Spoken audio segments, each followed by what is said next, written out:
Thank you for joining this Newsmax Prime special.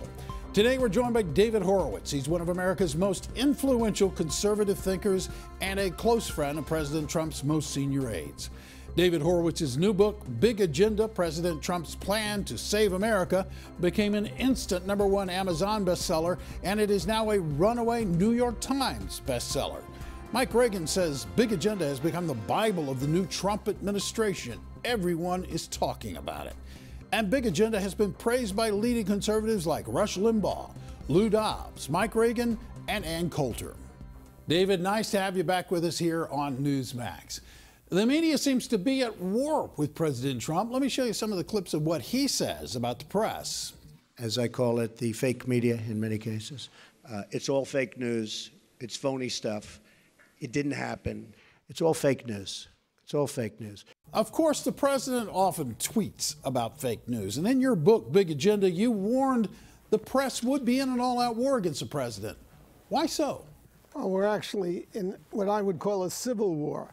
And the reason is that the Democratic Party has really conducted its second secession in the last 100 years, or more actually, from the American social contract.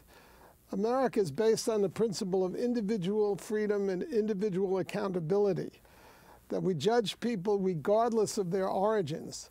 The Democratic Party is driven by an ideology called identity politics, which is fundamentally anti-American. I described this in my book, Big Agenda. Just take the phrase people of color, which is the politically correct phrase for all people on the left. Yeah. It's not English. We don't say, here's a box of crayons of color. It's French people talk that way, but not Americans. But if you look at Mexico, you'll see the problem. Mexico is composed of two main ethnic groups: the descendants of the Spanish conquistadors who slaughtered the indigenous Indians, and the survivors of the oppressed and slaughtered indigenous Indians. But when they cross the border into the United States, they both become people of color, therefore oppressed, therefore deserving certain sensitivities and certain privileges. When you think about it, Maharajas in India are people of color.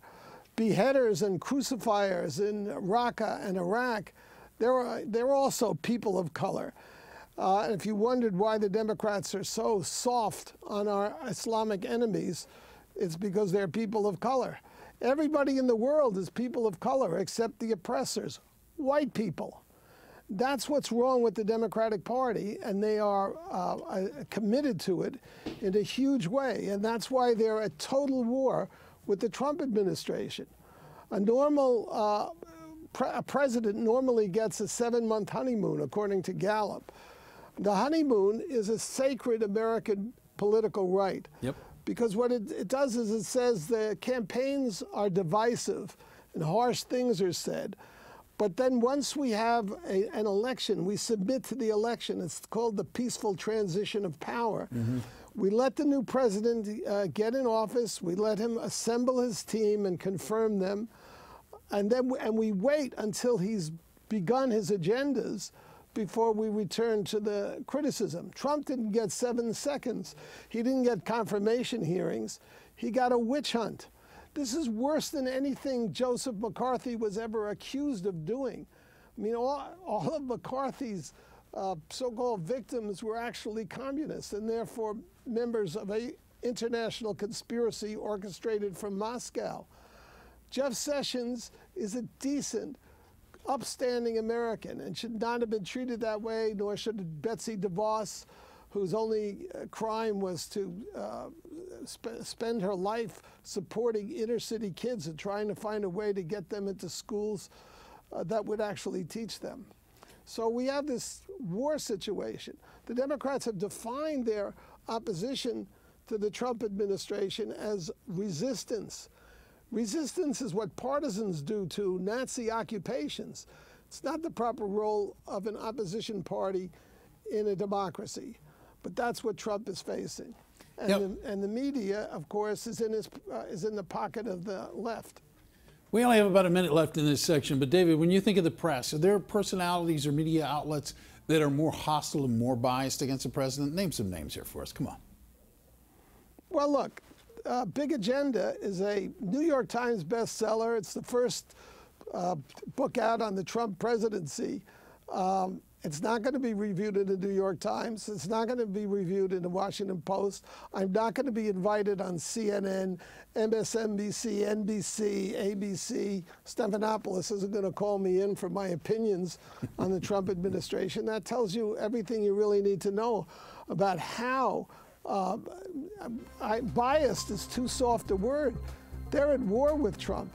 You've been listening to New York Times bestselling author David Horowitz. David is out with his new bestseller, Big Agenda, President Trump's Plan to Save America. It is a runaway New York Times bestseller and the #1 selling book of the Trump presidency. Big Agenda reveals Trump's secret plan to not only roll back Barack Obama's progressive programs, but Horowitz says the president really wants to put the Democratic Party out of business. Big Agenda was also the first to warn that former President Obama would wage a deep state war against President Trump. It's all in Big Agenda. Conservatives like Rush Limbaugh, Ann Coulter, and Dinesh D'Souza are urging Americans to get their own copy of Big Agenda. I urge you to get it as well. Big Agenda is at Amazon and bookstores everywhere, but Newsmax has an incredible free offer. It's a value of over $30 with shipping included. Just call today, check, and go online today.